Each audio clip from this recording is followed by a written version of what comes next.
I'm riding a little train that is rolling down the tracks to the junction. Forget about your cares, it is time to relax at the junction. Lots of curves, you bet, and even more when you get to the junction. Petticoat Junction. There's a little hotel called the Shady Rest at the junction. Petticoat Junction. It is run by Kate, come and be her guest at the junction. Petticoat Junction. And that's Uncle Joe, he's a moving kind of slow at the junction. Petticoat Junction.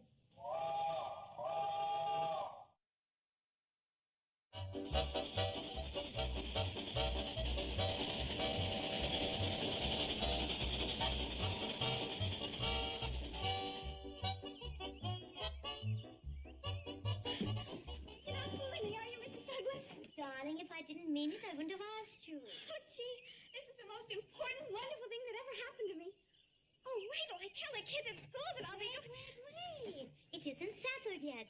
First, we have to get your mother's permission. Oh, is that all? Well, then we're all set. Oh, thank you. Excuse me. Thank you, Mr. Douglas. Thank you. For what?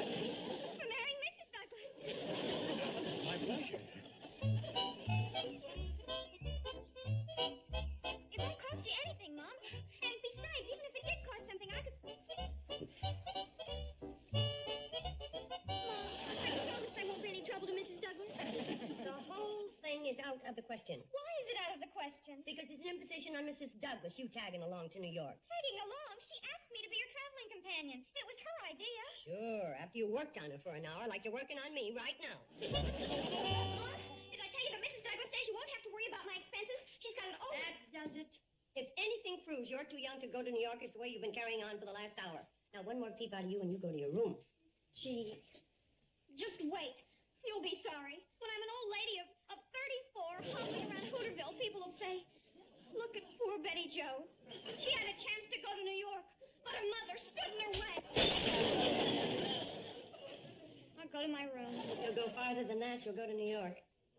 What? I've changed my mind. You can go to New York. Mom! Oh, Mom, thank you. Wow, a whole week in New York. Could you possibly make it two?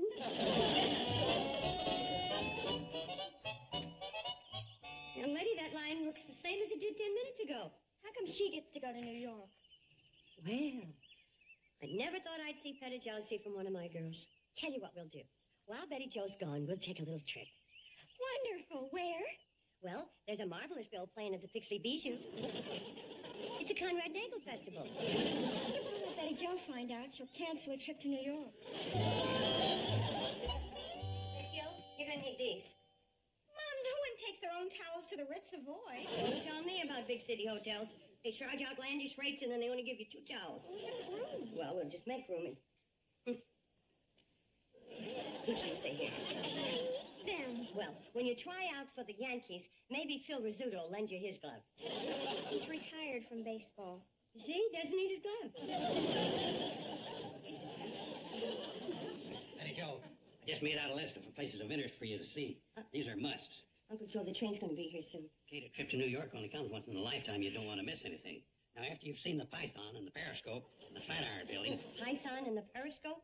He means the Trilon and the Perisphere. They were attractions at the World's Fair way back in 1939. Which is well worth seeing. The train! Uncle Joe, would you go down and tell Charlie that we'll be right there? Yeah, but I want to explain to her how to get an extra slab of pie out of them little windows in the automat. We sure going to miss you, Betty Jo. I'll only be gone for a week. A week? Well, let's not get sickening about it. Well, it's disgusting seeing a grown man act like an old lady. Get them suitcases aboard the coach. You got to pick up Miss Douglas in time to make them bus connections in Pixley. Now, let's get the farewells over with. You have a good time, honey, and don't worry about us. We'll get along just fine. Sure you will, Uncle Joe. It's going to be kind of nice and quiet around here with nobody bouncing balls off the side of the hotel or running up and down the stairs.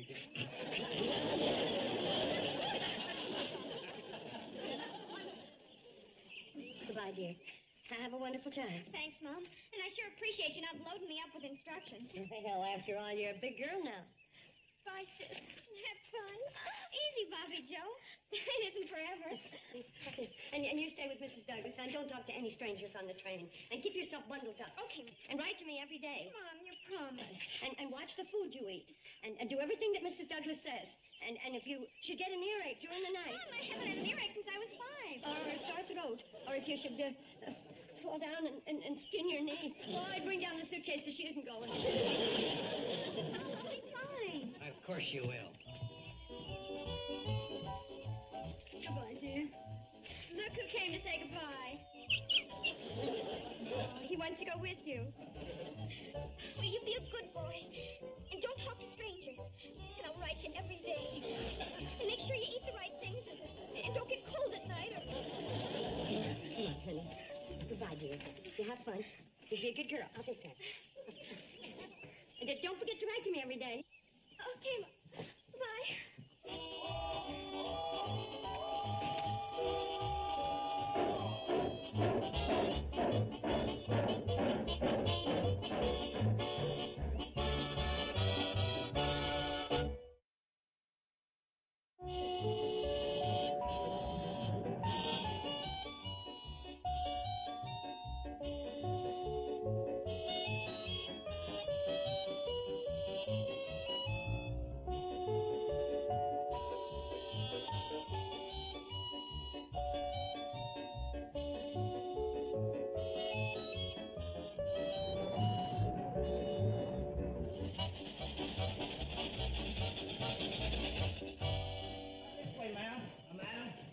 Here, lady.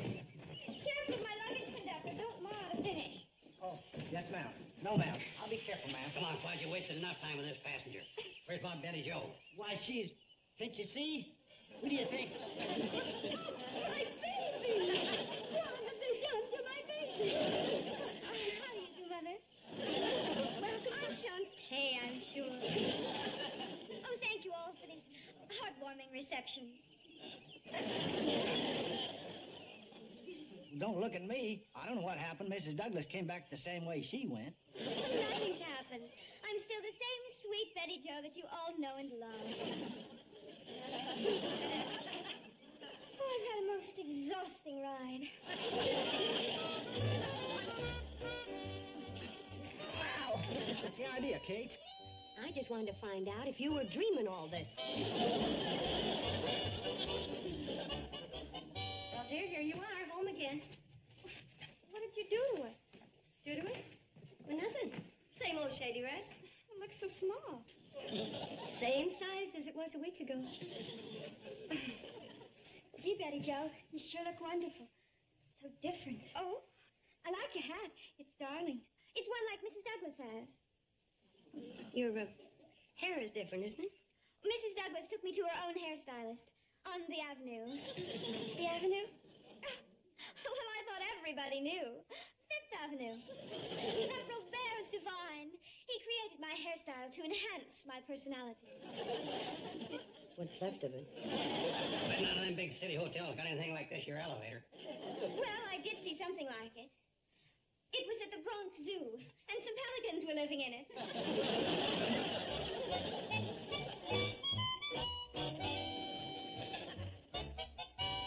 Betty Joe, you haven't said anything about your room. Oh, Mom, it... Oh, well, my room at the Ritz Savoy was 3 times this size, and so bright and cheery. And whenever I wanted anything, I merely had to call downstairs. Anybody can do that here. Oh, well, there, they had a phone. Did you have breakfast in bed? Yes, and you didn't even have to be sick.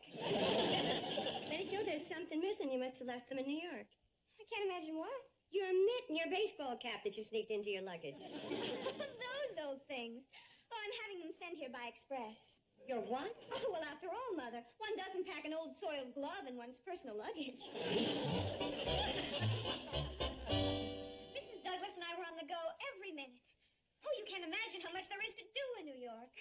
How do you like your supper? Nightclubs, plays, and musicals and parties. Sounds like you had a busy week. Oh, I was talking about our first night. Then Mrs. Douglas took me to all the exclusive shops and fancy restaurants. Speaking of fancy restaurants, Pixley Diner's starting a businessman's luncheon for 35 cents. Oh, and then one night, Mrs. Douglas and Gregory Tremaine took me to a Persian cafe, and we all had shish kebab.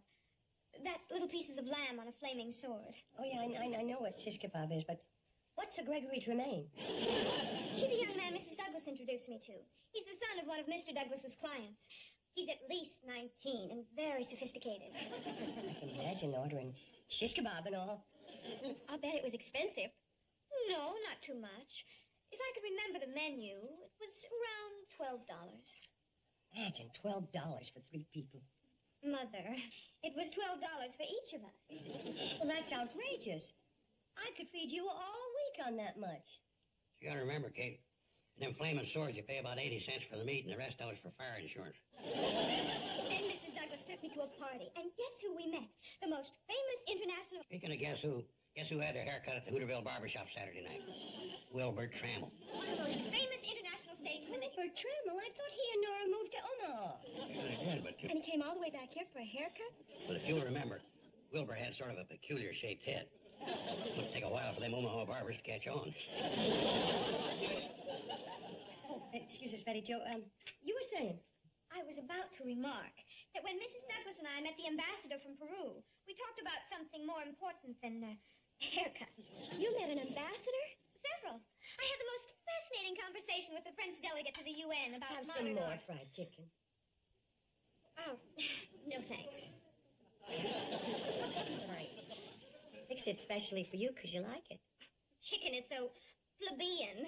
At Francoise, Mrs. Douglas and I had pheasant under glass. Well, I'm sure you're going to like dessert. Now, I couldn't decide which one you liked the best, so I cooked the whole shebang. We're going to have strawberry shortcake, chocolate pudding, apple turnover, blueberry pie, you name it. No baked Alaska?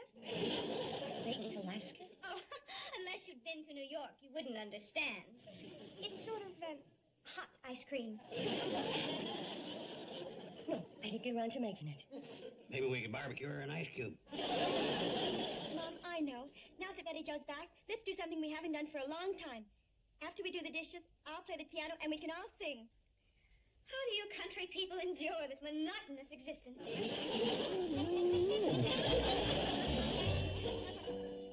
Betty Jo? Betty Jo Bradley? Sounds like Mom's mad at Betty Jo. Elizabeth Josephine Bradley? She's furious. Sure glad it isn't me. Howdy, Jo Bradley. Oh, coming, Mother! Why aren't you out in the kitchen doing those pots and pans? I was cleaning room number 5. That's Betty Jo's job. Well, so are the pots and pans. That girl, where is she? I'll tell you where she is. She's over to Douglas's. Let's have that again, Uncle Joe. She's over visiting the Douglases again. She ought to start paying them rent.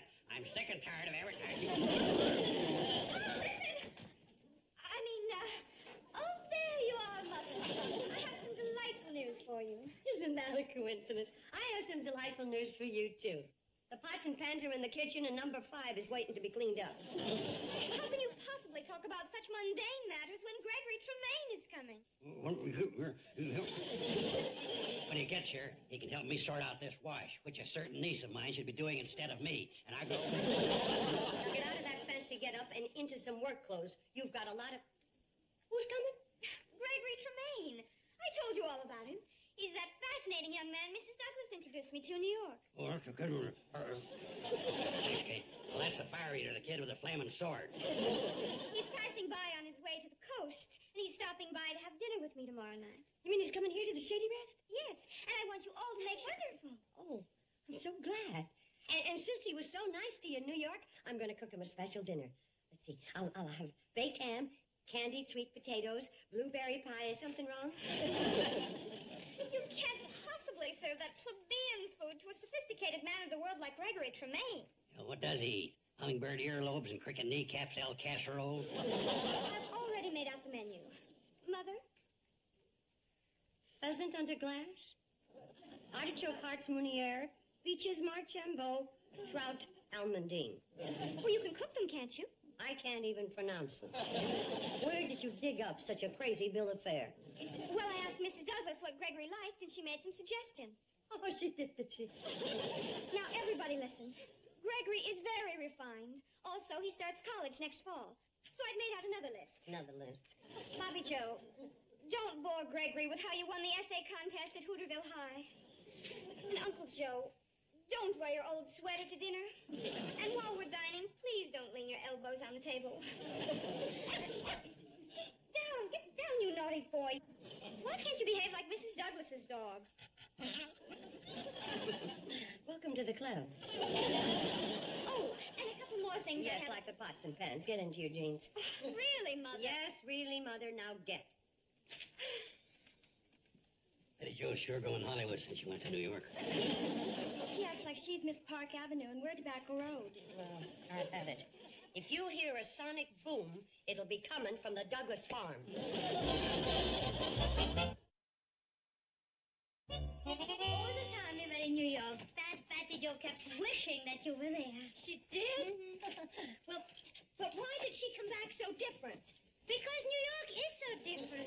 It's very exciting for a young girl. They get carried away. Oh, yes, I guess you're right.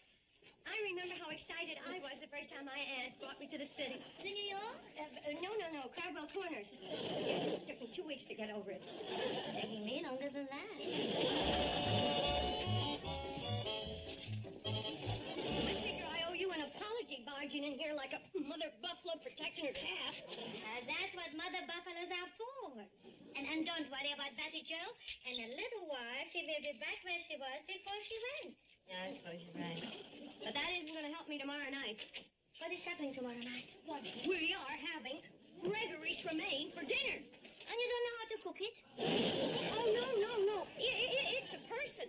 And I got to whip up Pompano, Amandine, peaches, I can Marcello. help you with that. You know how to cook Pompano? No, but I have a gourmet cookbook. You can have it. Hasn't been opened. Yeah, that takes care of dinner. But it isn't going to be quite as easy to take care of me. Oh, it's easier than you think. And for that, I don't even need a book. Why, you are going to be the most stunning woman in Hootersville.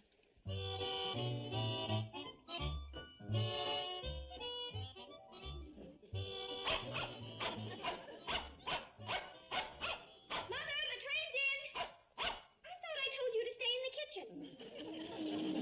Don't argue. The lobby is no place for you when I'm expecting company. Well, how do I look? I guess it'll have to do. My Uncle Joe, you sure look handsome. You're no slouch yourself, Bobby Joe. But we got a treat coming. I just sneaked some of the sauce off of that peach mar shambles. At the Ritz Savoy, a gentleman doesn't come in licking his fingers. Of course not. That's because they ain't got as good a food as your mother can make. Well, that must be Gregory. What's keeping Mother? Gregory, enchanté. Betty Jo. Quaint little gatehouse here. I suppose the footman here will escort us up to the mansion. Gregory, you're as witty as ever. May I present my family? Bobby Joe, this is Gregory Tremaine, an old friend from the East. Hello. Gregory, my sister, Bobby Joe. How do you do? And this is my footman. My uncle, Mr. Joseph Carson. How do you do, Mr. Carson? Hiya, Greg. Have a good trip?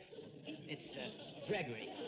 Well, I jetted the first 1,000 miles, and that wasn't so bad. And then I jolted the last 20 miles on that steam-driven skateboard. I wonder what could be keeping Mother. I'll go see. Oh, don't bother. I'll get her.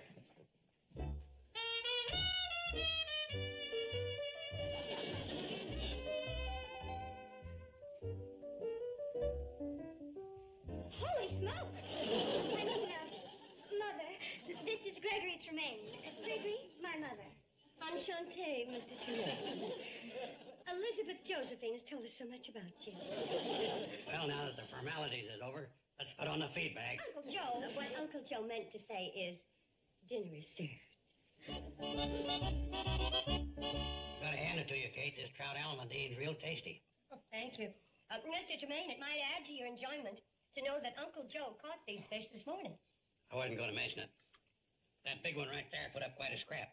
I had to hit him with my shoe before he lay still. Aren't you hungry, Mr. Tremaine? Not really. Betty Joe said trout almondine was your favorite dish. Well, it is. At the Waldorf. Well, I'd be glad to accept any of your suggestions the next time you jet in. Well, perhaps I should talk to the chef directly. Well, you're talking to the chef right now. You mean to say that you were the hostess, the lady of the house? You personally go in the kitchen? Your mother actually cooks. Well, when you run a hotel, there's more to it than cooking. You have to sweep and dust. Sweeping and dusting. Amusingly primitive. I've had enough of this. We may be primitive, but we aren't rude. Betty Jo, Mr. Tremaine. Please, Mom. Ever since he got here, he's done nothing but sneer at the hotel and pick at Bobby, you, and Uncle Joe. And the only thing that's wrong with this food is it's too good for him. Just a minute, You're a phony, that's what you are. Well, I don't have to sit here and be insulted. I'll thank you for my hat.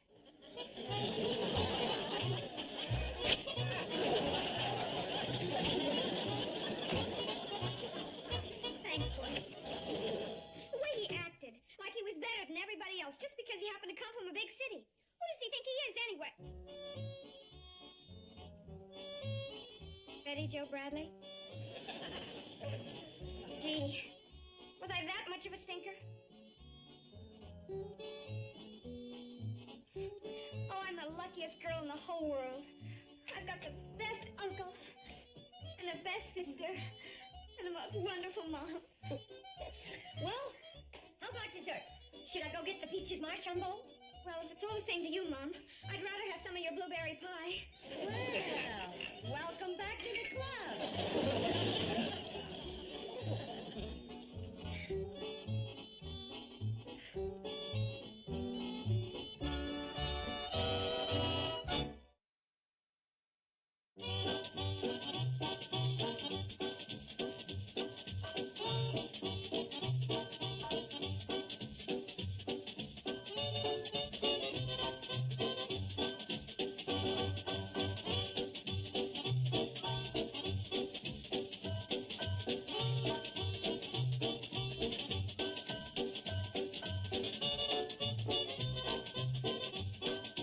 Petticoat Junction.